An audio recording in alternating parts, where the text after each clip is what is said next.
की राजधानी दिल्ली में पॉल्यूशन को देखते हुए ग्रैब 3 लागू कर दिया गया है। लाहौर में फिजाई आलूदगी एक बार फिर खतरनाक सतह पर पहुंच गई। In some parts of Delhi, the air quality readings have crossed 1700. Lahore में फिर स्मोक के बादल मंडलाने का खदशा है।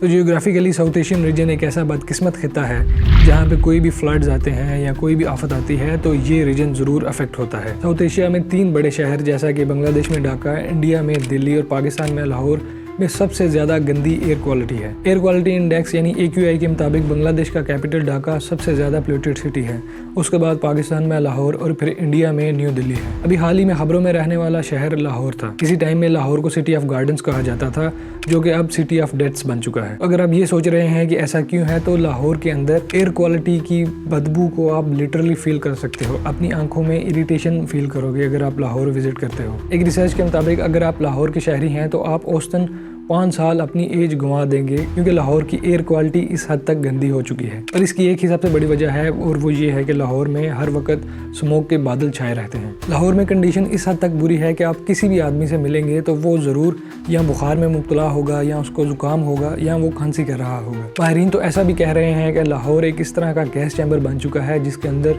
मिलियंस ऑफ पीपल रह रहे हैं और वो गैस या पोल्यूटेड एयर से मुतासिर हो रहे हैं। इस स्मोक और एयर पोल्यूशन से डील करने के लिए या इसका हल निकालने के लिए कोई जद्दोजहद भी नहीं की गई। तो अगर आम शहरी की बात की जाए तो वो इससे जान भी नहीं छुड़वा सकता, वो इसलिए क्योंकि रीलोकेट करना उसके लिए अफोर्डेबल नहीं है। इसमें सितम ज़रीफ़ी ये है कि लाहौर के अंदर एयर क्वालिटी को मॉनिटर करने के लिए भी 2017 में ही एक मॉनिटरिंग सेल एस्टेब्लिश किया गया था, और इससे पहले लाहौर की एयर क्वालिटी को भी मॉनिटर करने के लिए किसी किस्म का कोई इदारा नहीं था। हालांकि लाहौर के अंदर स्मोक का इशू 2017 से कई साल पहले का मौजूद है। वर्ल्ड बैंक की एक रिपोर्ट के मुताबिक दुनिया के 40 गंदे तरीन शहरों में 37 सिर्फ साउथ एशिया के अंदर हैं, और इसमें से भी 60% आबादी ऐसी है जो हाईली पोल्यूटेड एरियाज में रहती है या हाईली पोल्यूटेड इन्वायरमेंट के अंदर रहती है। अगर एयर क्वालिटी रैंकिंग्स की बात की जाए तो बांग्लादेश का कैपिटल ढाका सबसे ज्यादा पोल्यूटेड सिटी है। एयर क्वालिटी इंडेक्स के मुताबिक जो रिकमेंडेड एयर क्वालिटी है वो 150 है, जबकि ढाका इससे 16 गुना ज्यादा नंबर रखता है। इसके बाद शहर लाहौर आता है जिसकी एयर क्वालिटी 2000 से जायद दी गई है, जबकि इस साल भी इसकी एयर क्वालिटी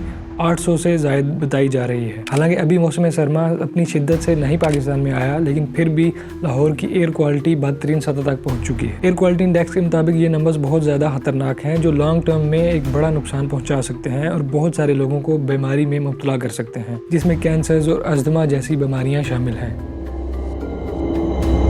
स्मोक इतनी खतरनाक क्यों होती है? तो स्मोक के अंदर जो प्राइमरी पोल्यूटेंट पार्टिकल्स होते हैं वो PM 2.5 है। PM 2.5 ऐसे पार्टिकल्स हैं जो आसानी से इनहेल किए जा सकते हैं और ये फेफड़ों को बहुत ज़्यादा नुकसान पहुंचाते हैं। अगर यही पार्टिकल्स ज़्यादा देर तक इनहेल किए जाएं तो ये कैंसर की तरफ भी लेके जा सकते हैं। पाकिस्तान में खुसूसन पंजाब के अंदर बहुत सारे बच्चे इसी वजह से बीमार हैं और इससे अस्पताल भरे पड़े हैं। सिर्फ इसी साल पाकिस्तान पंजाब के अंदर हजारों बच्चे निमोनिया की वजह से मरे हैं और इसका भी एक बहुत बड़ा रीजन स्मोक है। तो स्मोक कोई सीजनल इशू नहीं है जो सिर्फ सर्दियों में ही आता है। पाकिस्तान के शहर जैसा कि लाहौर में PM 2.5 पार्टिकल्स हमेशा से हवा में रहते हैं, बस इसमें फ़र्क इतना है कि ये विंटर्स में बहुत ज़्यादा विजिबल हो जाते हैं, जिसकी वजह से स्मोक जैसा इफेक्ट बन जाता है। बारिशों और तेज़ हवाओं के मौसम में एयर क्वालिटी बेहतर तो हो जाती है, लेकिन इससे PM 2.5 पार्टिकल्स खत्म नहीं होता, और जब बारिशें और तेज़ हवाएं रुक जाती हैं तो ये PM 2.5 पार्टिकल दोबारा से आ जाता है और सर्दियों में विजिबल हो जाता है। स्मोक जैसे इशू की जड़ें इंडस्ट्रियल रेवोल्यूशन के साथ जुड़ी हुई हैं, जब अर्बन एरियाज के अंदर इंडस्ट्रियल रेवोल्यूशन का बूम देखा गया। इसके इफेक्ट्स बहुत ज़्यादा सवेर थे, इस हद तक कि इंग्लैंड के अंदर ब्लैक मॉथ्स ही सर्वाइव कर पाए थे जब एक इंडस्ट्रियल रेवोल्यूशन आई थी। इंग्लैंड के अंदर जब इंडस्ट्रियल रेवोल्यूशन आया तो उसके बाद 4000 लोग मारे गए सिर्फ 4 दिनों के अंदर, और उसकी बुनियादी वजह यही एयर क्वालिटी का खराब होना था। इसी तरह का सेम इवेंट 1966 में न्यूयॉर्क में भी हुआ था, जहाँ पे बहुत सारे लोग स्मोक की वजह से मारे गए। इन्हीं इंसिडेंट्स की वजह से हुकूमतें मजबूर हो गई कि वो साफ हवा के लिए लेजिस्लेशन करें, और फिर इसके बाद 1950s में और 1960s में क्लीन एयर क्वालिटी के लिए लेजिस्लेशन की गई। जितनी भी इंडस्ट्री शहरों के अंदर थी उनको बाहर शिफ्ट किया गया और हवा की क्वालिटी को मॉनिटर करने के लिए भी इदारे बनाए गए। जहाँ बाकी दुनिया ने स्मोक जैसे इशू से डील करने के लिए दहाइयों पहले कदम उठा लिए थे, वहाँ पाकिस्तान, इंडिया और बांग्लादेश जैसे मुल्कों ने अभी सिर्फ 2017 में एयर क्वालिटी को मेजर करना शुरू किया है। इस लैक ऑफ अवेयरनेस की वजह से साउथ एशिया में मुल्क जैसा कि पाकिस्तान, इंडिया और बांग्लादेश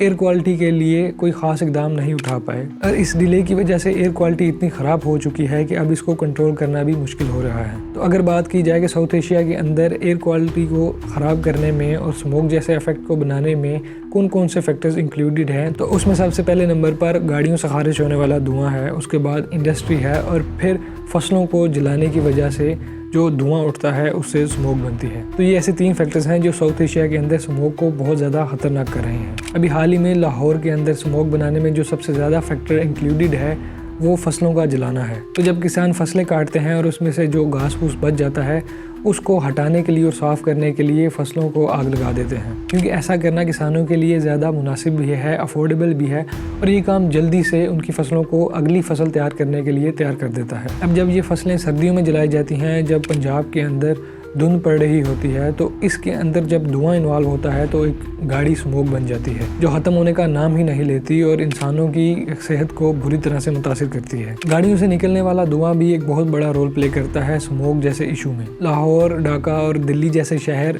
पुरानी गाड़ियों से भरे पड़े हैं जो बहुत ज़्यादा धुआं छोड़ते हैं। अभी हाल ही में एक खबर आई जिसमें यह बताया गया कि लाहौर के अंदर बहुत सारी गाड़ियों को फेक फिटनेस सर्टिफिकेट्स दिए गए और इनकी तादाद बहुत बड़ी थी और जब यही गाड़ियाँ रोड पर चलती हैं तो बहुत सारा धुआं छोड़ती हैं और फिजा को आलूदा कर देती हैं। फिर इसके बाद सबसे बड़ा फैक्टर्स जो स्मोक में कंट्रीब्यूट करता है वो इंडस्ट्री है। एक बहुत बड़ी तादाद में इंडस्ट्री लाहौर जैसे शहरों के अंदर भी मौजूद है जो फिजा को आलूदा करने में बहुत बड़ा किरदार अदा कर रही हैं। पाकिस्तान में लाहौर के अलावा मुल्तान एक और बड़ा शहर है जिसमें बहुत ज़्यादा एयर क्वालिटी ख़राब हो चुकी है और इसमें भी वही सारे रीजंस हैं जो मैंने पहले मेंशन किए। बहुत दफ़ा ऐसा हुआ है कि पाकिस्तान और इंडिया दोनों जानिब से आलूदा पार्टिकल्स मिक्स हो जाते हैं और एटमॉस्फेयर के ऊपर एक जमूद बना के इकट्ठा हो जाते हैं। बॉर्डर के दोनों तरफ रहने वाले लोग इस एयर क्वालिटी की वजह से बुरी तरह मुतासिर हुए हैं। तो यहाँ पे सबसे बड़ा सवाल ये पैदा होता है कि इस स्मोक से बचने के लिए क्या किया जाना चाहिए। तो सबसे पहले इंडिविजुअल लेवल पे मास्क पहनने चाहिए और घरों के अंदर एयर प्योरीफायर्स लगाने चाहिए, जो कि एक परमानेंट सोल्यूशन तो नहीं है लेकिन एक टेम्परेरी फेज के लिए आपको बहुत सारी बीमारियों से बचा सकता है और आपको साफ सांस लेने में मदद दे सकता है। तो स्मोक जैसे इशू से निपटने के लिए एक कोऑर्डिनेटेड रिस्पांस की जरूरत है। साउथ एशिया रीजन में जितने भी मुल्क हैं जैसे कि पाकिस्तान, इंडिया या बांग्लादेश जिसमें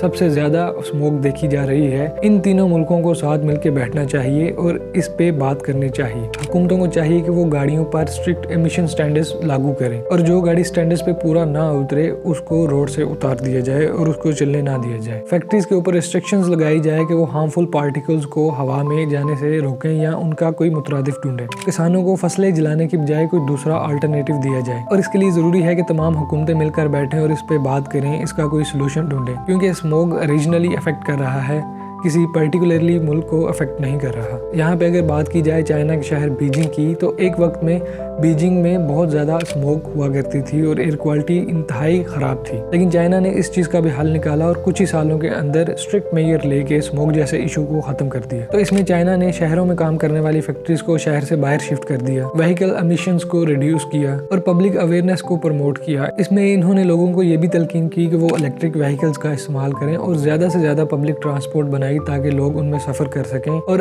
इंडिविजुअल लेवल पे गाड़ियों को इस्तेमाल ना कर सकें। साउथ एशिया में इंडिया, पाकिस्तान और बांग्लादेश जैसे मुल्कों में पब्लिक अवेयरनेस की बहुत ज़्यादा ज़रूरत है। अभी भी पाकिस्तान, इंडिया और बांग्लादेश में रहने वाले बहुत सारे लोगों को इस चीज़ की रियलाइजेशन ही नहीं है कि स्मोक उनकी सेहत को किस हद तक नुकसान दे रही है। हुकूमत और मीडिया को मिलकर एजुकेशनल कैंपेन्स चलानी चाहिए ताकि वो इस चीज़ की अवेयरनेस फैला सकें कि एयर पोल्यूशन लॉन्ग टर्म में उनकी हेल्थ के लिए किस हद तक खतरनाक है। तो आखिर में अगर बात की जाए स्मोक की, तो ये हमारे सर्वाइवल का क्वेश्चन है। लाहौर, ढाका, दिल्ली, अगर इन शहरों से स्मोक को जल्दी से ख़त्म ना किया गया और इसके लिए मज़ीद इक़दाम ना किए गए, तो एक वक्त ऐसा आएगा कि इन शहरों में रहना भी नामुमकिन हो जाएगा। स्मोक एक ऐसा क्राइसिस है जो इमीडिएट एक्शन डिमांड करता है, कोऑर्डिनेटेड पॉलिसी रिफॉर्म मांगता है और चेंज के लिए कलेक्टिव कमिटमेंट मांगता है। और अगर ऐसा नहीं किया जाता तो लाहौर, दिल्ली और ढाका जैसे शहर अनकरीब रहने के काबिल नहीं रहेंगे।